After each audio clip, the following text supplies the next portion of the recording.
से जय श्री पद।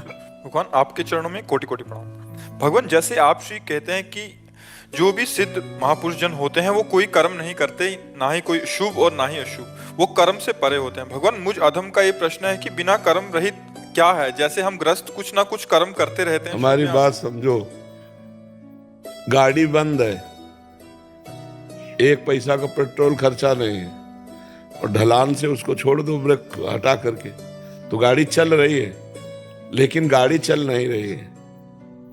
जो गाड़ी चलने में कर्ता भाव में जो पेट्रोल खर्चा होता है, जो ड्राइवर की मानसिकता खर्चा होती है, वो कुछ नहीं खर्चा हो रही। वो तो हैंडल पकड़े बैठा रहे, गाड़ी सीधे रास्ते, ढलान है ना, ढलान है ना, ऐसे सिद्ध पुरुष का होता है कि कर्ता भाव खत्म, बस बुद्धि के द्वारा गाड़ी कोई देखना है कि बहकने न पावे, वो स्वयं चलती रहती है। गुणानुगुण वर्तन्ते मनुष्या पार्थ सर्वसा। अब ये बात अपने जीवन में समझने के लिए पहले ज्ञान तो हो ना हमें कि हम हैं कौन। हम न स्थूल शरीर है, न सूक्ष्म शरीर है, न कारण शरीर है, हम तीनों को चलाने वाले हैं। और हमारा जो स्वरूप है वो भगवान से मिलता जुलता है। जैसे भगवान अमल हैं तो हम अमल हैं, भगवान चैतन्य हैं तो हम चैतन्य हैं, भगवान अविनाशी हैं तो हम अविनाशी हैं, भगवान सुख राशि हैं तो हम सुख राशि हैं। ईश्वर अंश, जीव अविनाशी, चेतन, अमल, सहज सुख राशि, हमारा स्वरूप भगवत स्वरूप है। जब हमें जान जाएंगे तो कर्ता भाव हट जाएगा। जैसे ये पंखा चल रहा है, इसमें कर्तृत्वाभिमान है नहीं, क्योंकि जड़ है ये, तो किससे चल रहा है आप जान सकते हैं? बिजली से, बिजली से, पावर से। तो इसका कोई अभिमान है क्या कि मैं चल रहा हूं? इसको चलाया जा रहा है किससे? बोले बिजली से चल रहा है। नहीं, अभी बिजली कट ऑफ करो, बोला ये चल जाए। तो ऐसे ही आप ईश्वर से चल रहे। कठपुतली को देखा नाचते हुए, अब वो गर्व कर में बहुत बढ़िया डांस कर लेती हो, तो पीछे जो अंगुलियों का चमत्कार है, वो पीछे अपनी डोरी में अंगुलियां फंसाए, जैसी चेष्टा करता जा रहा है वैसा वो नाचती चली जा रही है, और बाहर हम लोग ताली हो जाते, बहुत सुंदर डांस हुआ। तो कठपुतली अंगुलियों के इशारे से नाचती है। ऐसे ही सतोगुण, रजोगुण, तमोगुण के इशारे से हर जीव से क्रिया होती है, पर वो क्रिया को स्वयं कर्तृत्व भाव में ले लेता है कि मैंने किया, इसलिए उसे भोगना पड़ता है। अवश्य में भोक्तव्यम कृतम कर्म शुभाशुभम। ये ज्ञान हो जाए, ये आध्यात्मिक रहस्य है, ये बिना भजन के थोड़ी समझ में आएगा। खूब नाम जप करो, सत्संग सुनो, शास्त्रों का स्वाध्याय करो, पवित्र आचरण रखो, पवित्र भोजन, तब बुद्धि शुद्ध होगी, तब ये जान पाओगे। तो हमें भी ऐसा ही आभास होगा कि हमें चलाया जा रहा है। बिल्कुल ऐसे ही आभास होगा। जैसे इस समय जगत दिखाई दे रहा है सत्य, ऐसे उस समय भगवान दिखाई देंगे। सब में भगवान दिखाई देंगे कि भगवान ही भगवान है, न कोई स्त्री है न कोई पुरुष है। ऐसा बाहरी रोल जैसा मिला है वैसे ही करेगा। बाहरी ऐसे थोड़ी कि सबके पैर छूता घूमेगा, नहीं। किसी को आशीर्वाद देगा, किसी को डांटेगा, किसी को प्यार करेगा, किसी से गले लगेगा, किसी से हाथ मिलाएगा, लेकिन वो सब में भगवान का दर्शन कर रहा है। व्यवहार अलग अलग होगा, दर्शन एक ही होगा। दर्शन सब में भगवान का होगा, और व्यवहार एक जैसा तो हो ही नहीं सकता। बोले सबके समान व्यवहार करना चाहिए, नहीं हो सकता, समान व्यवहार हो ही नहीं सकता। जैसे देखो, अपने यहाँ छुआ तो हाथ तो अपवित्र नहीं हुआ, लेकिन नीचे के द्वारों को छू ले तो हमको रज लगा के हाथ धोना पड़ेगा। अपने ही शरीर में है, लेकिन वो व्यवहार एक जैसा शरीर में नहीं कर सकते, तो समाज में कैसे कर सकते हो? अब जैसे सब में हम भगवान देखते हैं, तो 4 स्त्री स्वरूप है, पत्नी है, बहन है, माँ है और बेटी है। चारों में भगवान समान है, लेकिन व्यवहार समान नहीं हो सकता। व्यवहार में अंतराय हो जाएगी कि नहीं? एक के पैर छुएंगे माँ के, और पत्नी के साथ पत्नी जैसा व्यवहार, बेटी के साथ बेटी जैसा, बहन के। तो जो व्यवहार को यथोचित करता है, जैसा करना चाहिए, और सब में भगवान को देखता है, वो असली ज्ञानी है, सही में वही ज्ञानी है। टीक यादव जी, पुणे महाराष्ट्र से। राधा राधा महाराज जी, आपके चरणों में कोटि कोटि प्रणाम। महाराज जी, एक नवीन साधक को कितना ज्ञान लेना चाहिए? क्या भगवत गीता से शुरुआत कर सकते हैं? ज्यादा ज्ञान लेने के चक्कर में कंफ्यूजन होता है, कृपया मार्गदर्शन करें। क्या कंफ्यूजन होता है? ज्यादा ज्ञान मतलब गुरुजी जैसे यूट्यूब इस पे ऐसे पढ़ते जाए तो कुछ अलग अलग ही मतलब ये भगवान देखो ये वो। ये ज्ञान काम नहीं करता है। ज्ञान काम करता है राधा राधा, राम राम राम राम, कृष्ण कृष्ण कृष्ण कृष्ण। इससे जो आपके अंदर ज्ञान होगा वो काम में आएगा। ये सब बाहरी ज्ञान तो केवल बौद्धिक स्तर से आप सुनेंगे, दूसरों को सुना देंगे, लेकिन जो काम क्रोध आदि पर विजय प्राप्त करना है वो आप इससे नहीं कर पाएंगे। नाम जप करें, साधना करें, आराधना करें, उससे जो ज्ञान होगा वो हम विजय प्राप्त कर लेंगे माया से। तो हमको चाहिए कि ज्ञान प्राप्ति का उपाय पकड़े हैं। क्या? शास्त्र स्वाध्याय करें, जैसे आपने कहा गीता जी शुरू करें, तो जो महापुरुषों द्वारा की गई टीका है, टीका माने अर्थ, उसका विस्तार, जैसे स्वामी राम सुखदास जी ने किया है गीता जी की टीका, उसका नाम साधक संजीवनी है।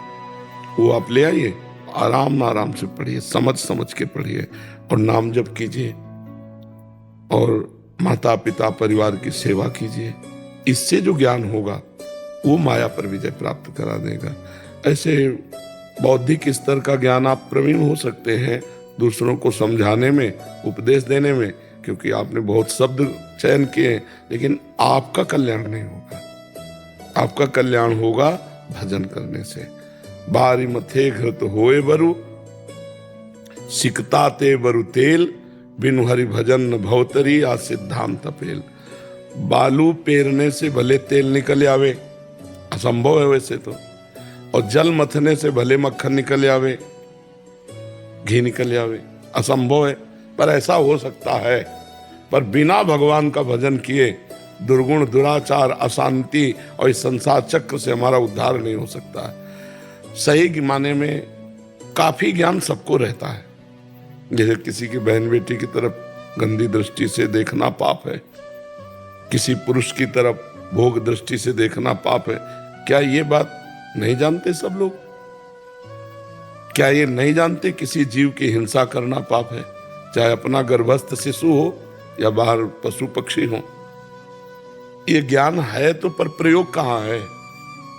जितनी जानकारी आपको है उतने में आप एक महापुरुष बन सकते हैं। आपको इतनी जानकारी है, पर उसका प्रयोग हो पाता है क्या?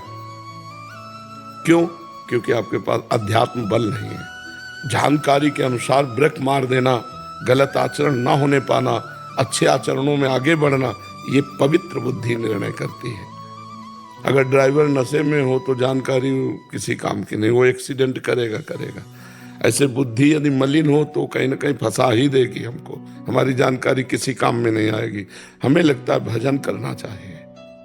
अच्छे आचरण करने से, पवित्र आचरण करने से हमारे अंदर दिव्य शक्तियां जागृत होती हैं। मलिन आचरण करने से हमारी जीवनी शक्ति का नाश होता है। तो ज्ञान तो बहुत लोगों को है जो पर उपदेश करते हैं, लेकिन अपने जीवन को सुधार पाए ऐसे बिरले कोई मिलेंगे। तो ज्ञान तो वही है जो अपने जीवन को सुधारा जा सके, और वो ज्ञान आएगा शास्त्र स्वाध्याय भजन। मान लो यूट्यूब से सुना तो उसमें जो बात पकड़ में आई उसको चलो, तब तो ज्ञान। केवल दूसरे को सुना दिया सुन करके तो क्या ज्ञान? भजन करने से बच्चा बात बनेगी। नाम जप करो गीता जी का। और हम आपसे प्रार्थना करेंगे कि जैसे गीता प्रेस से है भाई जी हनुमान प्रसाद पोद्दार जी की कुछ वाणियाँ, राधा बाबा की वाणियाँ, ये ले लो। छोटी छोटी पत्रिकाएं, बहुत ज्ञान मिलेगा उनमें, और सच्चा ज्ञान मिलेगा जिससे आपका उद्धार हो जाएगा, आप एक अच्छे बन जाएंगे। ठीक है? शिमुल राजपूत जी कनाडा से। राधे राधे महाराज जी। महाराज जी, क्या सांसारिक जीवन में सफलता और आध्यात्मिक उन्नति साथ साथ चल सकती है? चल सकती है, बहुत जोर की चल सकती है, अगर हम विवेक के द्वारा चलें तो। अधर्माचरण करने वाला आध्यात्मिक हो ही नहीं सकता, और अधर्माचरण करने वाला अगर उन्नति को प्राप्त हो रहा है तो पूर्व पुण्य से हो रहा है। पूर्व का जो पुण्य है वो उसे उन्नति को दिखा रहा है, वो बहुत बुरी तरह नष्ट होगा। पहले हमें कवच पहनना पड़ेगा कि अधर्माचरण हमारे अंदर ना आने पावे। अब क्या क्या अधर्माचरण है, जब हम रोज सत्संग सुनेंगे तो हमें पता चलने लगेगा। और वैसे तो आपको बताएं, सबके हृदय में भगवान बैठे हैं और वो बता देते हैं ये गलत है। क्यों? आपको अनुभव हुआ कभी कि जो ही हम कुछ करना चाहते हैं वो गलत होता है, तो वो भय देते हैं और कहते हैं ये गलत है, मत करो, लेकिन हम इसमें सुख मिलेगा, इतनी जोर की भावना हो जाती है कि हम भगवान की आज्ञा का उल्लंघन करके और वो पाप कर्म कर बैठते हैं। अगर हम पाप कर्म करेंगे तो अध्यात्म में चल ही नहीं पाएंगे। तो इसीलिए प्रायः संसारिक आदमी अध्यात्म को स्वीकार नहीं करता, क्योंकि वो पाप कर्म करता है। पापवंत कर सहज स्वभाव, भजन मोर ते भाव न काऊ, जो पे दुष्ट हृदय सोई होई, मोरे सन्मुख आव की सोई। वो पापाचरण के कारण अध्यात्म को स्वीकार नहीं करता। यदि पापाचरण त्याग कर दे तो अध्यात्म और सांसारिक उन्नति साथ साथ चलती जाएगी। चक्रवर्ती सम्राट महाराज अम्बरीश जी थे और महान भागवत भी थे।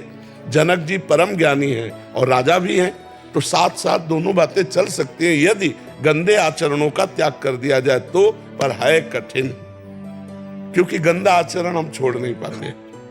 गंदा आचरण होता कब है? जब हम मन के अनुसार चलते हैं, और गंदा आचरण छूटता कब है? जब हम शास्त्र के अनुसार चलते हैं। तस्मात् शास्त्रम प्रमाणन्ते कार्याकार्यो व्यवस्थितो, कार्य और अकार्य की व्यवस्था शास्त्रों में की गई। तो सब शास्त्रों का ज्ञान ना हो तो संतों का संग करो, तो वो सार बातें आपको सत्संग में सुनाते रहेंगे, तो आपका ज्ञान प्रकाशित होता रहेगा। अगर हम शास्त्रीय ज्ञान के अनुसार अपने कर्म का अनुष्ठान करें, अब जैसे आप कोई पदाधिकारी हैं, आपको पता है घूस लेना कानूनी अपराध है और भागवतिक भी अपराध है, लेकिन कौन मानता है? आप विचार करो। आपको पता है कि निर्दोष को बख्शना और दोषी को दंड देना यही हमारा कर्तव्य है, लेकिन कहाँ कर्तव्य का पालन करता है? क्या वो नहीं जानता है पाप कर्म है? अब वो कहे कि हमें आध्यात्मिक भी उन्नति कर ले और लौकिक भी उन्नति कर ले, तो लौकिक आ गया, लेकिन ये जब फूटेगा इसका जहर तो पूरा वंश को बर्बाद कर देगा। तो पहले तो धर्माचरण पे चलना सीखा जाए तो हम आध्यात्मिक उन्नति को प्राप्त कर लेंगे। पहले हम अपना चरित्र पवित्र करें, हमारे आचरण पवित्र हो, हमारा जीवन पवित्र हो, हम जिस कर्तव्य में हैं उसको धर्म पूर्वक करें। सबका कोई ना कोई कार्य है, ऐसा कोई संसार में नहीं जिसका कोई कार्य ना हो। कोई किसी का बेटा है, कोई किसी का पिता है, कोई किसी का पत्नी है, कोई किसी का पति है, कोई किसी का कुछ ना कुछ कर्तव्य है। अपने कर्तव्य का पालन करते हुए धर्म पूर्वक यदि भगवान का नाम जप करते हुए चला जाए तो आध्यात्मिक और लौकिक दोनों उन्नति उसकी समान भाव से बढ़ती चली जाएंगी और बड़ा आनंदमय जीवन हो जाएगा, बड़ा आनंदमय जीवन हो जाएगा। पर ये तभी होगी जब पापाचरण का त्याग करके भगवान का भजन करते हुए अपने कर्तव्य का पालन करो। हम चाहे जितने बीमार हो, चाहे जितना कष्ट हो, पर हमारी ड्यूटी है आपसे बात करना, तो हम अपनी ड्यूटी को कोशिश करते हैं कि कभी हमारी छुट्टी ना हो। तुम्हारी तो छुट्टी भी होती होगी शनिवार इतवार, हमारी शनिवार इतवार ज्यादा ड्यूटी रहती है, क्योंकि तुम्हारी छुट्टी रहती है ना, तो हमारी ड्यूटी जोरदार हो जाती है। अपने कर्तव्य का धर्म पूर्वक पालन। तो तुम्हारा जो प्रश्न है कि लौकिक और आध्यात्मिक दोनों उन्नति अगर चाहिए तो पहला होगा चरित्र सही करो और धर्म से चलो, और दूसरों को शोषण करने की वृत्ति जो अंदर होती है उसका त्याग कर दो, अपने आप सब ठीक हो जाएगा।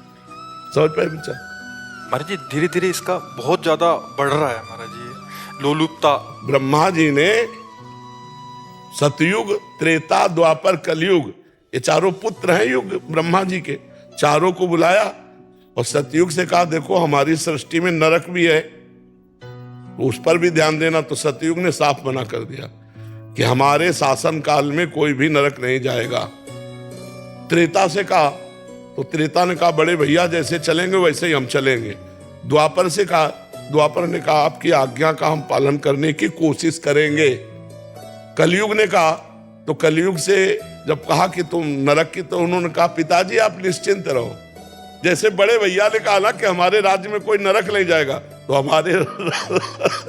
हमारे शासन काल में चूक हो जाए तो कोई स्वर्ग या भगवान को प्राप्त है, सीधा नरक। अब देखो नरक वाली बातें हो रही नहीं हो रही, बेईमानी, नाना प्रकार का छल कपट, सब जितने, कोई ऐसा बिरला होगा जो शराब न पीता हो, मांस न खाता हो, पराई स्त्री से व्यभिचार न करता हो, नहीं तो बच्चापन से ही शुरू हो गया गर्लफ्रेंड बॉयफ्रेंड सब, ये नरक के सर्टिफिकेट है। त्रिविधम नरकस्येदम द्वारं नाशन मात्मना कामा क्रोधा तथा लोभा तस्मा दैत्यम तजेत। ये नरक जो है रास्ता है, काम क्रोध लोभ, यही रास्ते हैं। और इनसे बच कौन रहा है? जो भगवान का भजन ईमानदारी से, सत्यता से कर रहा है, ड्रामे वाला भी नहीं, ईमानदारी से जो चल कर। तो इसीलिए कलयुग का प्रभाव है, मुश्किलें से कोई स्वर्ग या ब्रह्म पद जाए, नहीं तो सीधे नरक का सर्टिफिकेट है। आप तो कलयुग को टक्कर दे रहे हैं फिर सब। हम भगवान के बल से, हमारी सामर्थ्य नहीं है, ये भगवान के नाम के बल से, भगवान की महिमा के बल से कुछ घसीट रहे हम भी कि हमारी झोली में आवे तो ठाकुर जी तक भेजे, न नरक न स्वर्ग, सीधे भगवान, सीधे निकुंज, सीधे राधा रानी के चरणों में। सही पूछो तो भगवान किसको चाहिए? ये कोई बिरला चाहता है कि शरीर छूटे, इससे पहले मैं भगवान को प्राप्त हो जाऊं। इस आवागमन से मैं ऊब गया हूं, संसार के झूठे नकली प्यार से ऊब गया हूं। हे प्रभु, मैं आपको प्यार करना चाहता हूं, आपको पाना चाहता हूं। ये कोई बिरला हृदय में होगा जो परम पवित्र होगा। हर्षद जी, महाराष्ट्र। राधे राधे महाराज जी। महाराज जी, आपके चरणों में कोटि कोटि प्रणाम। महाराज जी, दृष्टा कैसे बने? अष्टावक्र की गीता जी में पढ़ा था कि जिस क्षण तुम दृष्टा बन जाओगे, पिछले सारे जन्मों के कर्म नष्ट हो जाएंगे। क्या ये संभव है? और उस संभव को कैसे लाएं महाराज जी, उस भाव को कैसे लाएं? इसका प्रश्न है, पहले साधना करो, पहले साधना करो। पीएचडी का ग्रंथ ककारान आता हो तो पढ़ लोगे क्या? उसका भाव समझ लोगे क्या? पहले काका गाखा मात्रा और अक्षर सीखो, तब तो पढ़ना आएगा। तो अभी साधना तो कुछ है नहीं। और दृष्टा भाव, अरे वो ज्ञानी महापुरुषों की स्थिति होती है दृष्टा भाव में। पहले राम कृष्ण हरि जो नाम प्रिय हो, खूब नाम जप करो, और गीता जी का स्वाध्याय करो, भागवत का स्वाध्याय करो, माता पिता की सेवा करो, धर्म पूर्वक धन कमाओ, परिवार का पोषण करो। चलो कुछ दिन ऐसे चलो, हृदय पवित्र होगा, तब बताएंगे तो समझ पाओगे कि दृष्टा भाव क्या है। अभी तो देहाभिमानी जीव हो, नहीं हो। आप विचार करके देखो, आप अपने को शरीर मान रहे हो ना, हाँ, तो इसलिए दृष्टा भाव अभी नहीं समझ में आएगा। पहले साधन करो तब समझ में आता है। नाम जप करो, शास्त्रों का स्वाध्याय करो, माता पिता की सेवा करो, परोपकार करो, धन कमाओ धर्म के द्वारा। धर्मात्मा बन करके फिर महात्मा बना जाता है। अभी तो नाम जप करो अभी, ठीक है। एक और प्रश्न, क्या? जब से ये वाचन करना चालू किया, अलग अलग तरीके की बुक्स, किताबें, तो अलग अलग तरीके की नहीं, ठीक से पढ़ो। गीता पृष्ठ से पूज्य राधा बाबा, पूज्य भाई जी श्री हनुमान प्रसाद पोद्दार जी, पूज्य स्वामी राम सुखदास जी, पूज्य श्री जयदयाल गोयनका जी, 4 नाम याद कर लो। इनकी महापुरुषों की वाणी लाओ। इन महापुरुषों के सुलझे हुए वचन है, शास्त्र सम्मत वचन है, हमने स्वाध्याय किया है। तो इन महापुरुषों की वाणी लाओ। किसकी? राधा बाबा, भाई जी से हनुमान प्रसाद पोद्दार जी, पूज्य स्वामी राम सुखदास जी और पूज्य श्री जयदयाल गोयनका जी। इनकी वाणियां ले आओ छोटी छोटी पत्रिकाओं में और उनको पढ़ो। पढ़ा, पर फिर भी बहुत छोटी छोटी बात पे जब से पढ़ना शुरू किया तो बहुत छोटी छोटी बात पे क्रोध आ रहा। क्रोध आता है? बहुत छोटी छोटी बात नहीं आता था किसी भी बात पे, किसी भी चीज से। तो क्या ये अहंकार का एक? बच्चा, जब हम माया के दुश्मनों से निकलना चाहते हैं तो हमें थप्पड़ियाना शुरू कर देते हैं। जैसे आप संसार में फंसे हो तो आपको पता नहीं कि काम कैसे सताता है, क्रोध कितना परास्त करता है, लोभ कितना परास्त हो। जब आप भगवान की तरफ चलोगे तब इनका असली रूप आएगा। काम कितना भयंकर है, क्रोध कितना भयंकर, लोभ कितना भयंकर है। इनको सहा जाता है। जैसे जिस बात पे गुस्सा आ रही, शांत भाव से, हमें गुस्सा नहीं करनी। ये विकार है। त्रिविधम नरकस्येदम द्वारम नाशन मात्मनः कामः क्रोधः तथा लोभः तस्मादेत्रयम् त्यजेत्। ये 3 नरक के द्वार हैं, काम क्रोध लोभ। तस्मा, इनको त्याग देना चाहिए। जब काम आ रहा है तो अगर पत्नी है तो धर्म पूर्वक, क्रोध आ रहा है तो चुपचाप उसको सह लिया, लोभ आ रहा है तो धर्म पूर्वक धन कमाओ, अधर्म का धन नहीं। क्योंकि 3 नरक के द्वार है। काम क्रोध मद लोभ सब नाथ नरक के पंथ। ये पंथ माने रास्ता, ये नरक के रास्ते हैं। नाथ नरक के पंथ। तो अब बचो, काम से बचो, क्रोध से बचो, लोभ से बचो। धीरे धीरे साक्षी भाव तक पहुंचने के लिए पहले इनको परास्त करना आवश्यक भाव है। और काम क्रोध लोभ ये आते कहाँ हैं तुम्हें पता है? मन में? मन में आते हैं। अंतःकरण उसे ही कहते हैं जहाँ मन बुद्धि चित्त अहंकार है, उसी अहम में अहंकार में आते हैं। यही इंद्रियों के द्वारा मन भोगना चाहता है। तो आप तो है नहीं, मन है। ये भाव पहले लाओ कि ये सब विकार मन में है, मेरे में नहीं। जो जलन हो रही वो मन को हो रही, मेरे को नहीं हो रही। तो आप अलग होना शुरू हुए ना, तो आप साक्षी भाव में आना शुरू हुए, आप दृष्टा भाव में आना शुरू हुए। आप देखने वाले हैं मन को, ना कि आप मन है।